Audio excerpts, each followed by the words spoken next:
अक्सर हम कहते हैं ये काम कल करूंगा, पर क्या हो जब यही कल एक जाल बन जाए? आइए देखते हैं।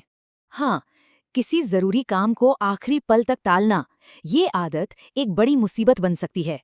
तो कहानी है शिवम की। 8 साल का बच्चा जिसे खेलना तो बहुत पसंद था, पर होमवर्क से नफरत।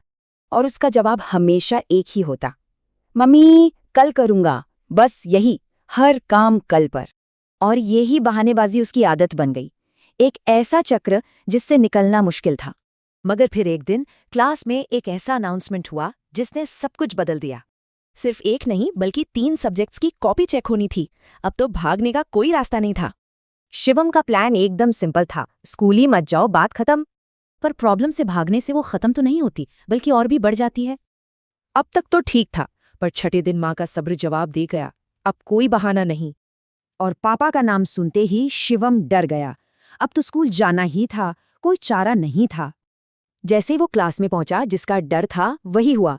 टीचर इंतजार कर रही थीं। अब शिवम ने आखिरी दाव खेला, बोला कि कॉपियां घर भूल आया हूं।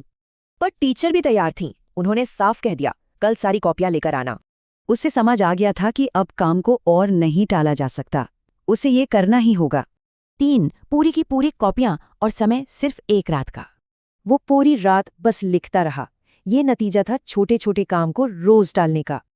अगली दिन क्लास में उसकी लाल आंखें साफ बता रही थीं कि वो पूरी रात नहीं सोया है। टीचर एक नज़र में ही सब समझ गईं और उन्होंने शिवम को एक जरूरी सबक सिखाया। और सबक बहुत सीधा सा था, काम को टालने से वो खत्म नहीं होता, बल्कि और बड़ा हो जाता है। शिवम की ये कहानी बिल्कुल परफेक्ट तरीके से दिखाती है कि टालमटोल की आदत क्या कर सकती है।